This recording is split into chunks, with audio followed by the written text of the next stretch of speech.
All right. Welcome to the final panel session today on the next aeronautics revolution, advanced air mobility, or AAM, as you'll likely hear us call it throughout the panel.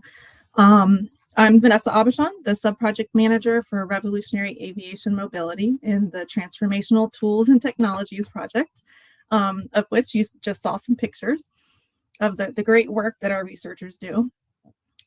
So one of our one of our goals at NASA is to bring together a diverse set of stakeholders in the AAM community to work through challenges of integrating AAM into urban and rural communities. So there are many different use cases and missions for AAM, and some of those are represented in the panel here today, and some of those you heard about earlier today. So joining us, we have Okiyama Muranu, representing Zipline as the head of Global Aviation Regulatory Affairs, Mark Schiekerman, representing WISC as the Human Engineering Manager, and Jeannie Yu, representing NASA as the Chief Strategist for Sky for All.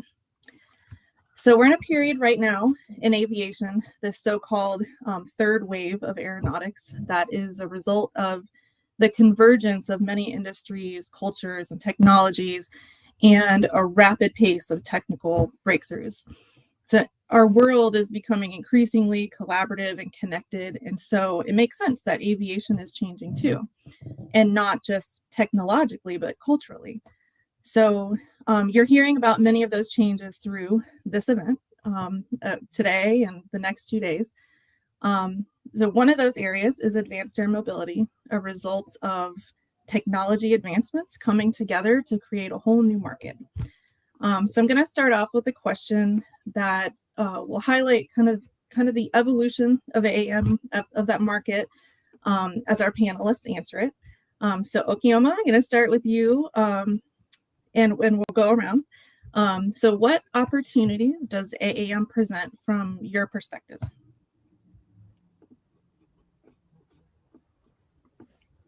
Thank you, Vanessa. And thanks so much for having me. I'm really excited to be here today to speak on behalf of Zipline.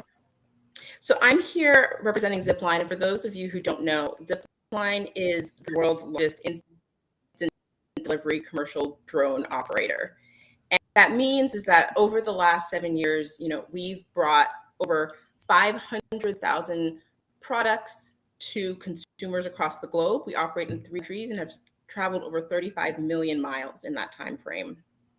And for us, the opportunity that we saw was the opportunity for countries and communities to develop infrastructure that would create equitable access to goods and products when they needed it, where they needed it.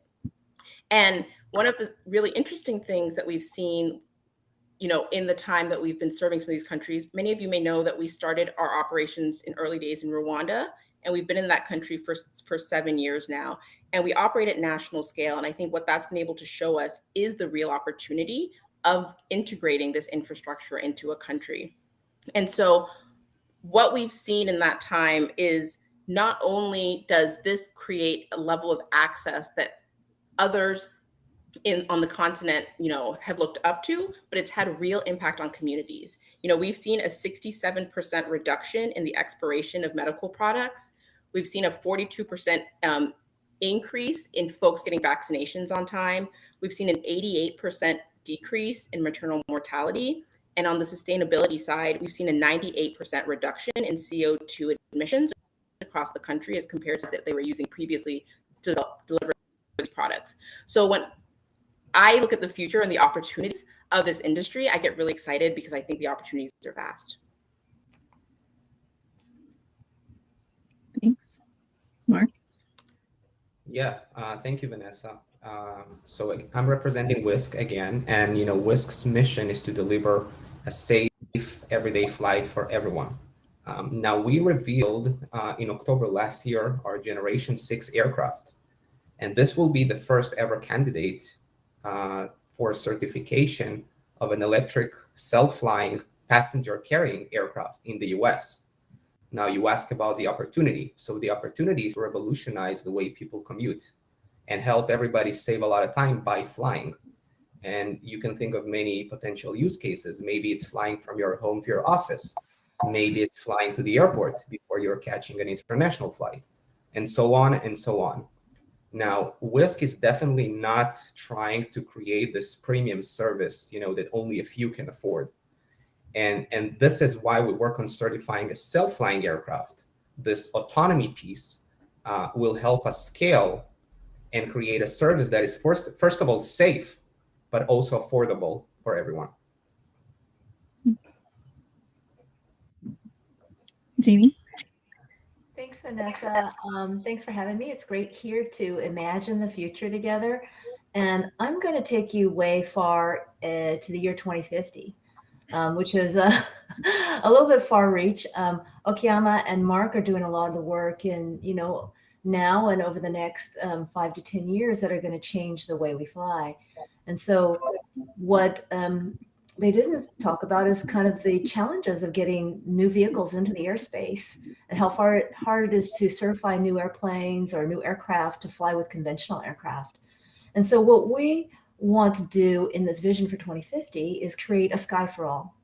And a sky for all is our vision to create seamless skies that empower operators, but also allow us to use all the technologies we have with regard to automation, systems of systems, and just to be able to do things in a bigger way so that we can get the on-ramp of new technology and that we can do this all in the most sustainable way possible. So imagine that you are trying to choose a concert pops up that you want to go see, or a speaker, and you want to find the most efficient route. And so you would pull up your app and understand the most efficient and the most fuel efficient and sustainably efficient route. And it may be the aircraft, maybe the Whisk aircraft, right? And so, but then you have to figure out where it is and how you would get there and how it all knits together or how it comes to pick you up. So the idea for Sky for All is really, how can we make it more, the sky more seamless, more like an internet of the sky, so that these decisions can be optimized for total performance, for sustainability, or whatever metric that you're looking at in the 2050 timeframe. Today, a lot of our operations, people make individual decisions based on all the data that they can have. As the FAA moves towards infocentric NAS, they're planning in 2035 to provide more digital information so everyone can see an integrated information environment.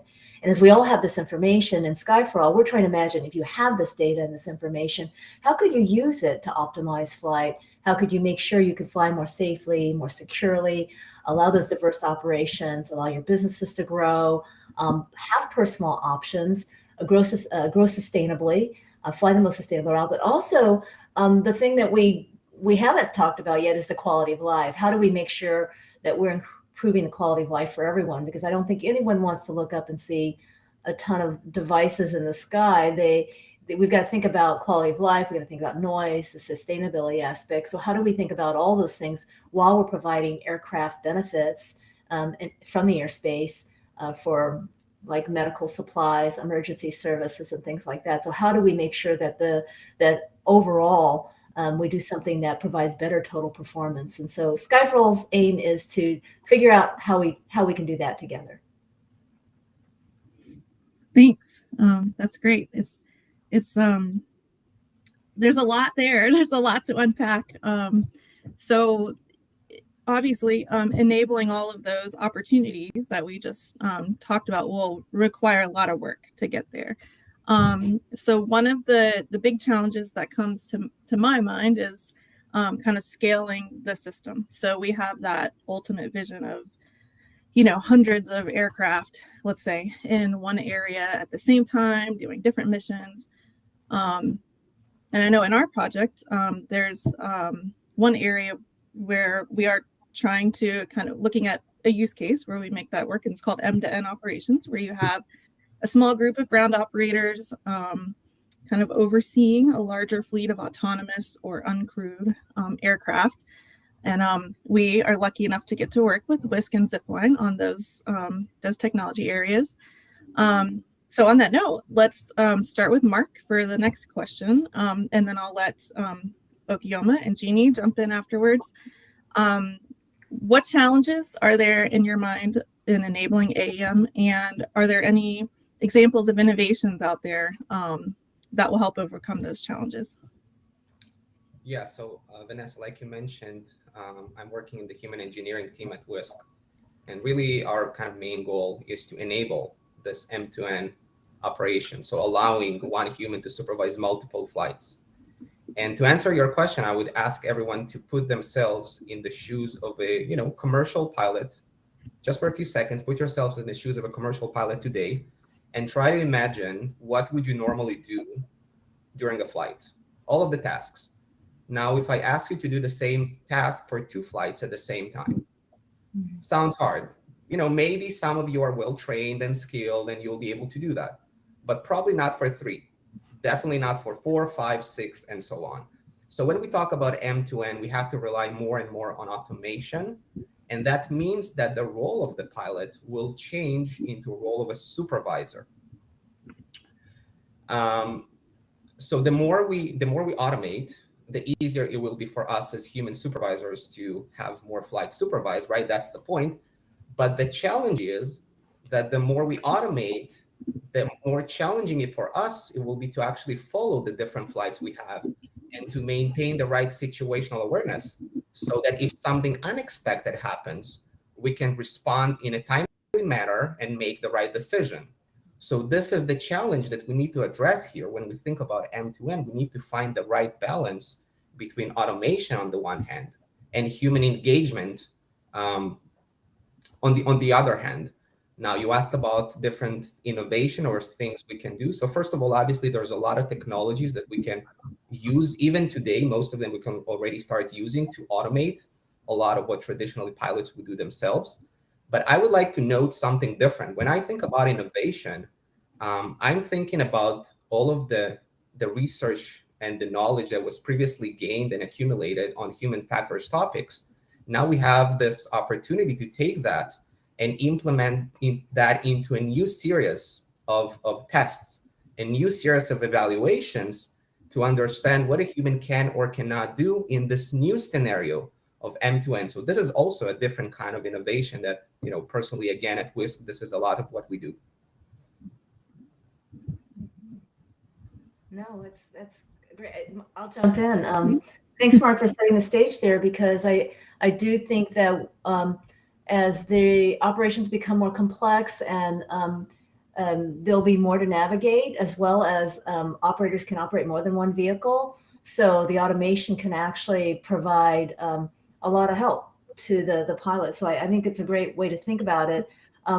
One way we've been thinking about the Sky for All is that as we try to get this more trusted autonomy and assured autonomy to get to better performance of the sky, how do we grow that? And we have to think back. Sometimes you have to look back in history to look forward. And you look back to 1969 when DARPA actually finally rolled out ARPANET, what they called ARPANET. And so I've done a lot of looking at the internet because I've been thinking that the internet is a great model for Sky for All, because back then they had just really established the architecture for how the internet could be formed. And then what rolled out of that were protocols and rules and architecture that really started to enable the World Wide Web, and eventually the ability to do research with other researchers on the web, and then public access eventually, which led to Facebook. And I don't know if it's a good or bad thing. And then on to eventually phone carriers. The Apple said, oh, what if, visionary, what if we put the internet on a phone?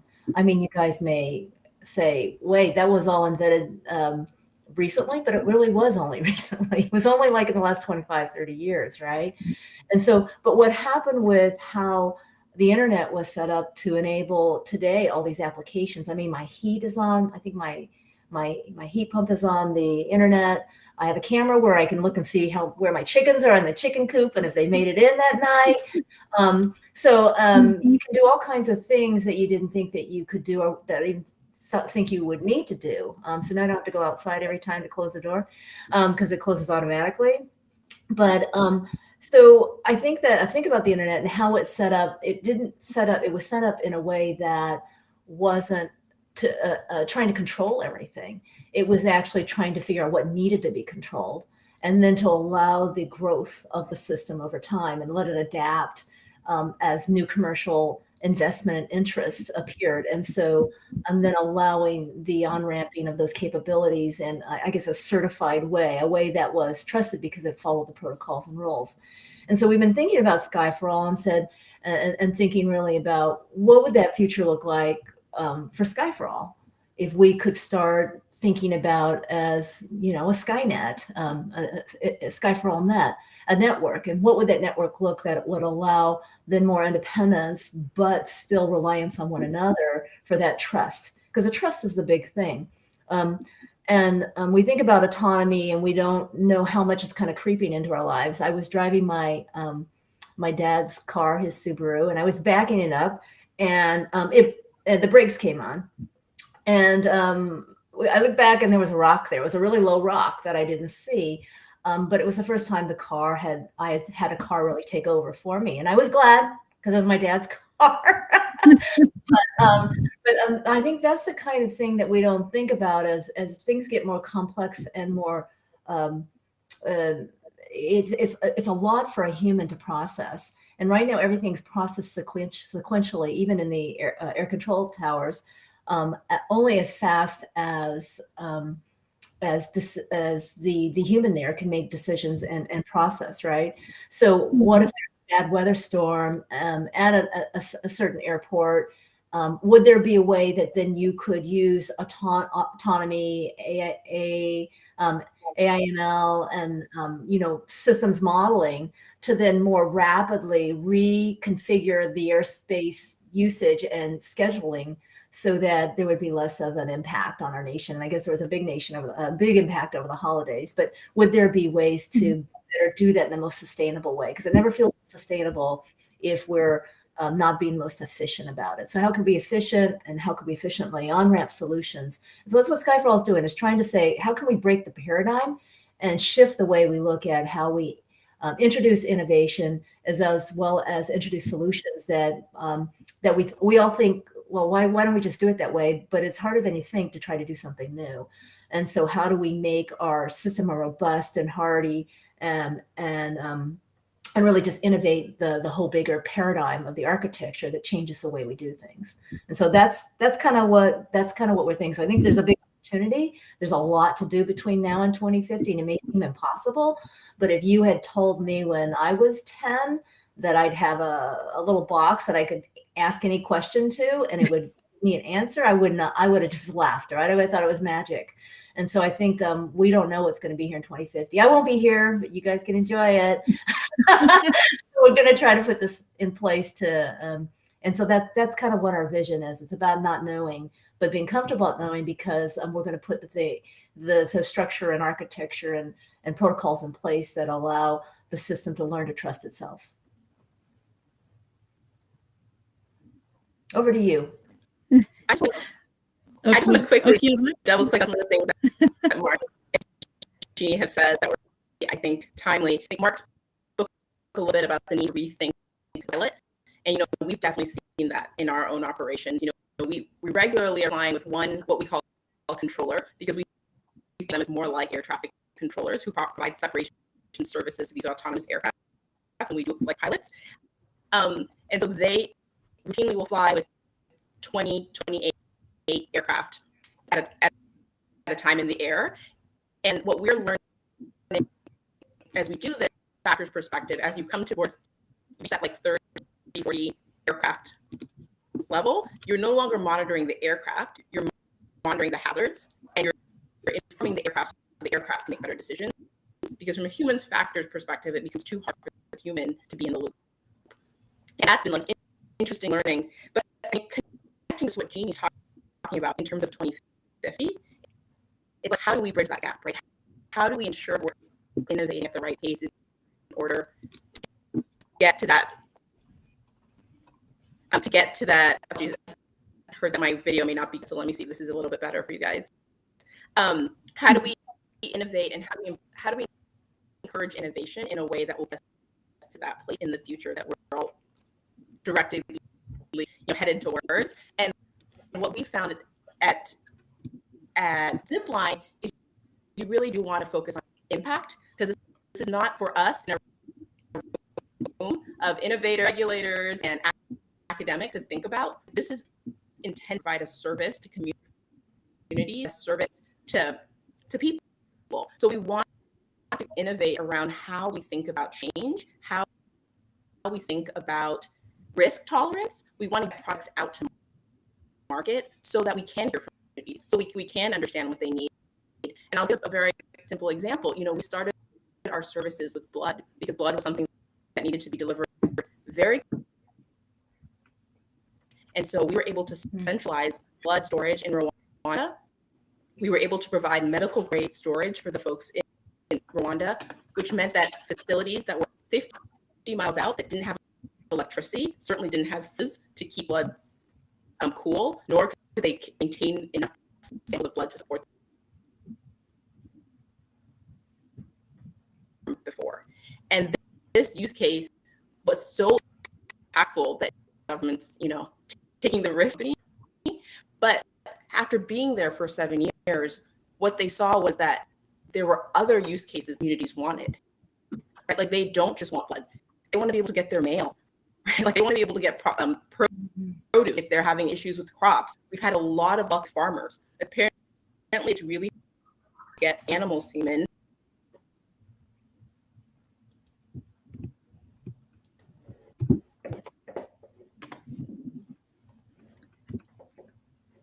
The things that I would say really needs to happen throughout this process. We have to continue to take things to market. We cannot innovate in a windowless room. We have to innovate with people, understand what communities actually want from our services and our products.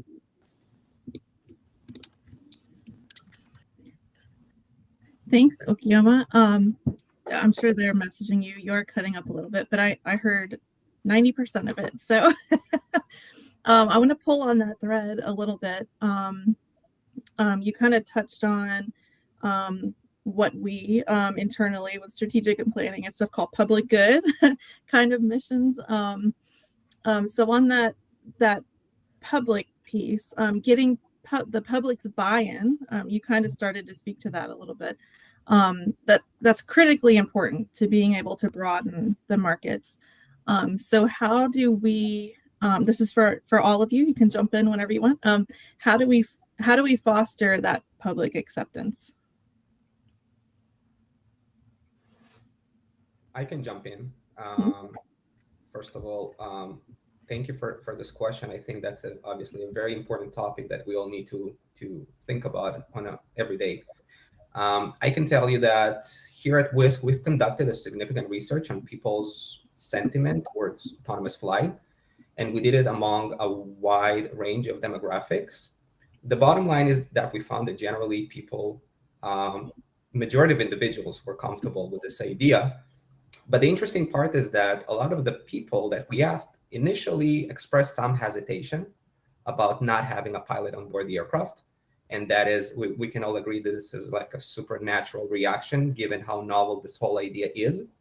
But the interesting part is that once they were able to physically experience the aircraft, once we were able to walk them through the experience, for example, we show them, if you click on this button, then you can actually talk to someone on the ground, for example.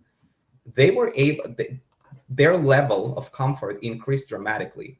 And so to me, when you ask me about this public acceptance, it's about communications. And it's about our frequent and clear communications on what we do and how do we take the customer experience considerations, how do we take customer safety considerations, and we actually implement them into our design.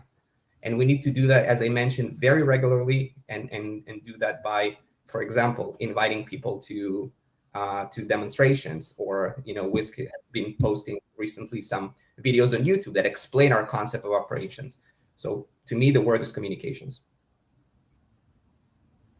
Yeah. Yeah. Okay. I'll jump in. Yeah, I think communication is going to be critical of explaining what the industry is doing. I think about acceptance as kind of it feels like a 0 or 1. You either have it or you don't have it, but really it's an evolution. And so I think communication along that evolution is going to be really important.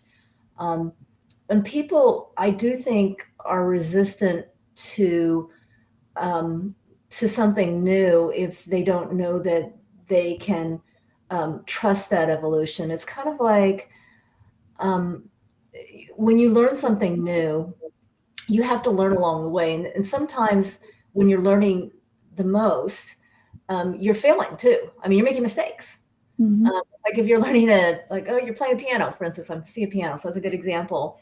And when you learn to play piano, you make a lot of mistakes. Sometimes you go slow, sometimes you go fast, sometimes you make progress. And I think, but over time, you learn to trust that things will fall into place, because you have the technical background and the work behind it. And I think that's what we as an industry have to do, is start providing that trust of how we're working together to make the network work together. And one of those things that go along with communication is, I think that we have to work together as an industry and a community to get to a common nomenclature, a common way of talking about what we're doing.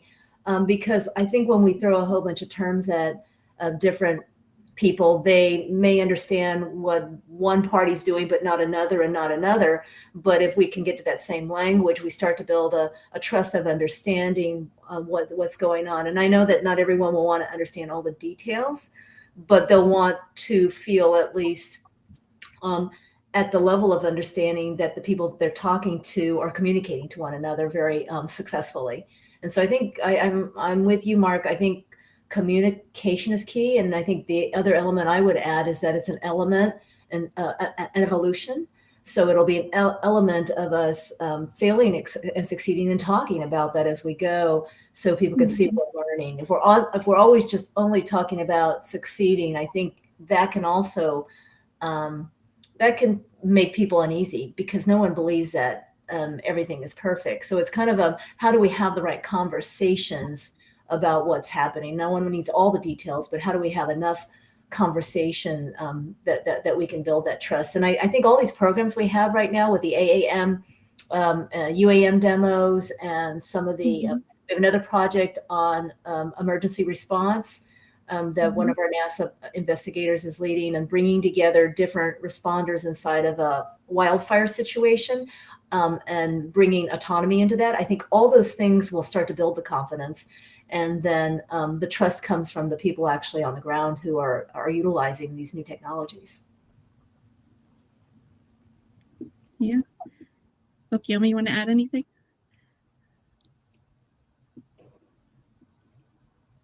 Let's see if this works for us.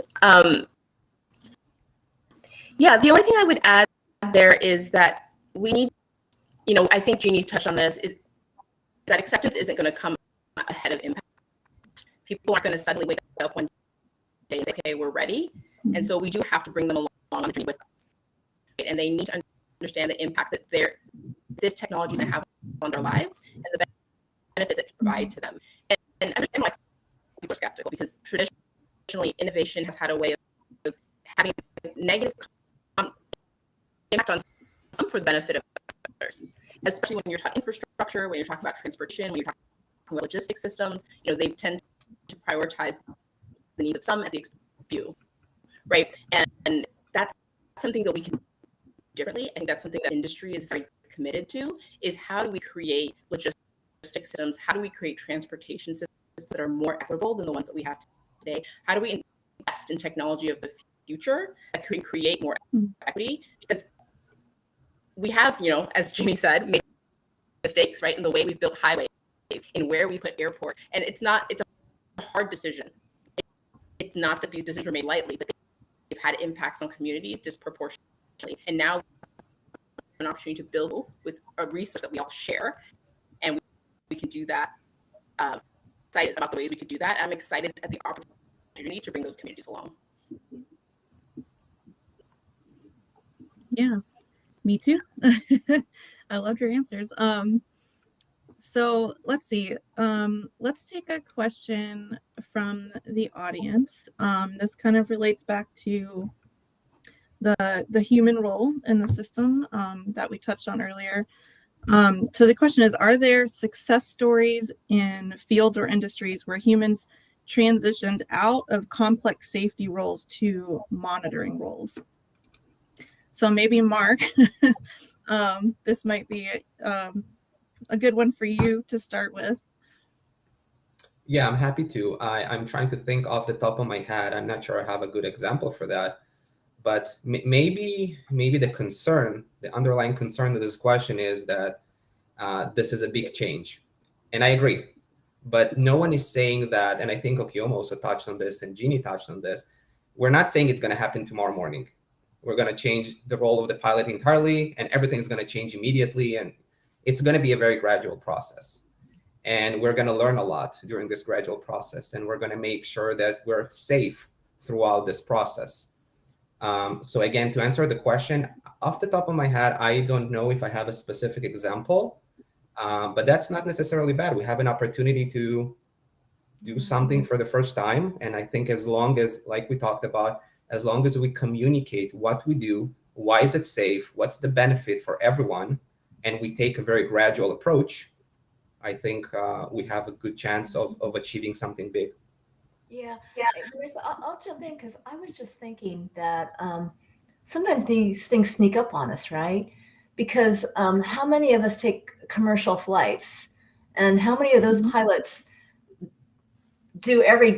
push every button and figure out every single piece of the flight? They don't. A lot of that stuff is automated, and information is pushed to them, right?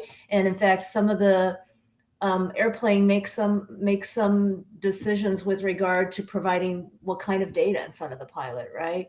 So I think that it will sneak up on us too, to some degree. I think what Mark said is that we're going to learn by doing it. And I think learn by doing is the main way, but there is going to be some of this. We don't realize how much autonomy is happening around us sometimes. That is kind of already happening. And so if we pay attention, we might see some things that we didn't realize. Because like really a pilot, a lot of things are automatically monitored, right? And now he watches the monitoring to see whether everything is looking good. He doesn't have to, he doesn't have to be there moving the control devices all the time. The flight control devices are adjusting during the flight. Yeah, which is what when they started, they had to manage the whole thing. And so now it's a lot simpler. Right. Mm-hmm. Yeah. Right. Okiomo, did you want to add anything?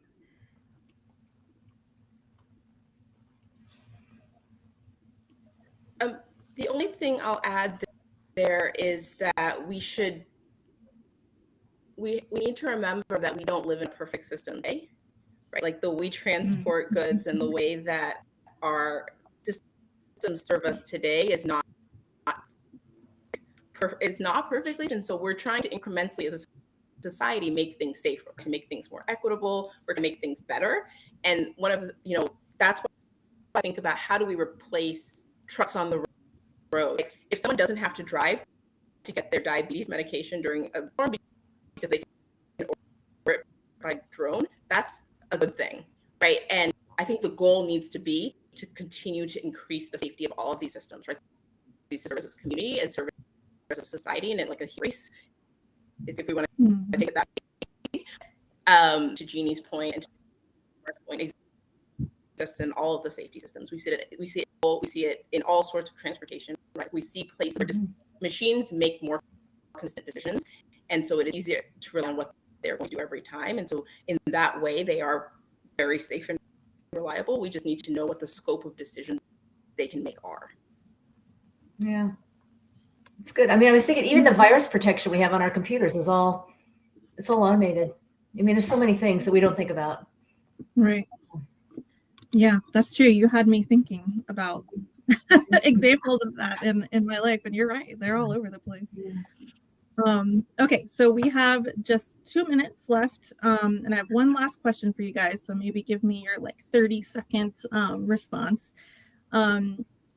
So what does the future of AAM look like to you, and how soon do you guys think we'll be there?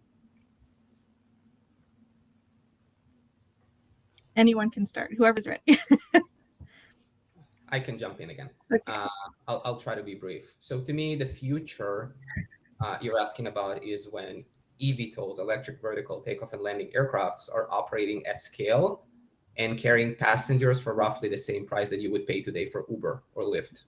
Now, the when is a different question that everyone usually have a very different answer, sometimes very different answers. I can tell you that one thing we can all agree on is that, I also mentioned this before, it has to be a gradual process. So getting to this future from today has to be gradual. And for Whisk, gradual means that we will start operating in some routes, some areas, we will have one human supervising 3 aircrafts at a time. And then as technology matures, as infrastructure is developed, as we and the FAA feel comfortable with scaling, then we do that step by step until we meet that future. Yeah. Yeah. I think the world holds, I think AAM in the future hold a lot of possibility. I think it's up to us to get it right for how we're going to design it to make sure it's sustainable and that it does improve the quality of life of everyone. But I think it was in that thing that we said it's going to take every thought, every person, and every skill to figure that out. And I think it is going to be very important for us to think about this total performance so we get the outcomes we want and not just chaos. So I think planning it and looking very optimistic for all the possibility and innovation that we can put towards the future. Yeah. Okioma, last word. Yeah, I'll say that, at Zipline, our mission is to provide a logistics for all people equally. And we're really proud to be doing that at a national scale already in a number of countries, and really excited to experience here in the US. And so for us, we've already seen what that future looks like. We've already seen what being integrated at scale and having impacts at scale can look like. And so for us, that the vision is here, right? It's now just to Mark's point, and I think Whisk is in the middle of that growth period. And the time is now. I think the time is now to bring these benefits to people, because the future can't wait for some of it. I agree. All right. Well, thanks so much for tuning into our panel on the next aeronautics revolution. Advanced air mobility, as you heard, certainly presents many opportunities for, especially for our underserved communities. It's all very exciting, technologically advanced area of aviation to work in. I know it'll inspire the next generation of aviation professionals. So I hope you all enjoyed the panel discussion and you are leaving here feeling very inspired as well. So up next, I'm going to turn it over to Natiri Madhavan and Angela Surgener for a recap of day one and some closing remarks.